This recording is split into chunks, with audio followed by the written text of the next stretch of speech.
মা, আমি আজও সুমিকে খুঁজে পাইনি। আর আমার সন্তান 8 বছর অনাথ আশ্রমে থাকার পর বুট পালিশ করে আজ দুবেলা খাওয়ার জোটাচ্ছে। কি বলছিস অরিন্দম? কি অপরাধ করেছিলাম আমি তোমাদের কাছে? আমি তোমাদের সম্পদ চাইনি, তোমাদের সাহায্য চাইনি, আজও চাই না। তাহলে এত বড় আমার সর্বনাশটা তোমরা কেন করলে? ছি ছি ছি, তুমি এত ছোট, তুমি এত নীচ। তোমার সঙ্গে আমি 30টা বছর ঘর করেছি, এই কথা ভাবতেও আমার গা গিনগিন করছে। মিথ্যে আভিজাত্য আর মিথ্যে প্রাচুর্যের অহংকারের দম্ভ তোমাকে তোমাকে এতখানি অমানুষ করে দিয়েছে, এ কথা আমি ভাবতেও পারছি না। তুমি তুমি আমার ঠকিয়েছ, তুমি আমার ঠকিয়েছ, তুমি আমার ঠকিয়েছ। অরিন্দম, আমি চলে যাচ্ছি মা, তবে এই নিয়ে আমি আমার শ্রদ্ধেয় পিতাকে আসামির কাঠগড়ায় দাঁড় করাবো না। শুধু ভুলে যাবো যে আমার বাবা বলে কেউ ছিল।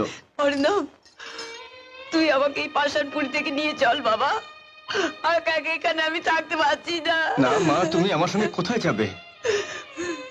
আমি আমার সন্তানকে খুঁজে পেয়েছি, কিন্তু সুমিকে এখনো খুঁজে পাইনি। আমার আমার সুমিকে খুঁজে বার করতে হবে। আমার এই চলার পথে দুঃখ তুমি সইতে পারবে না মা?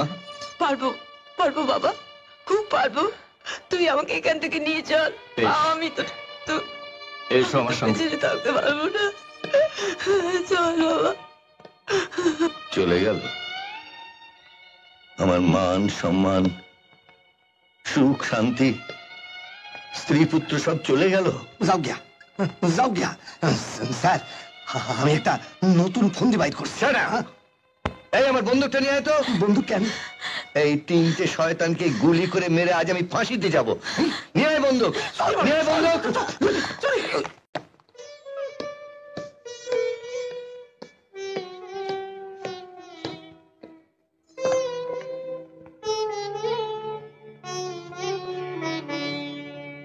অমিত সাহেব, অমিত, সাহেব আপনি আমার বাবাকে পেয়েছেন?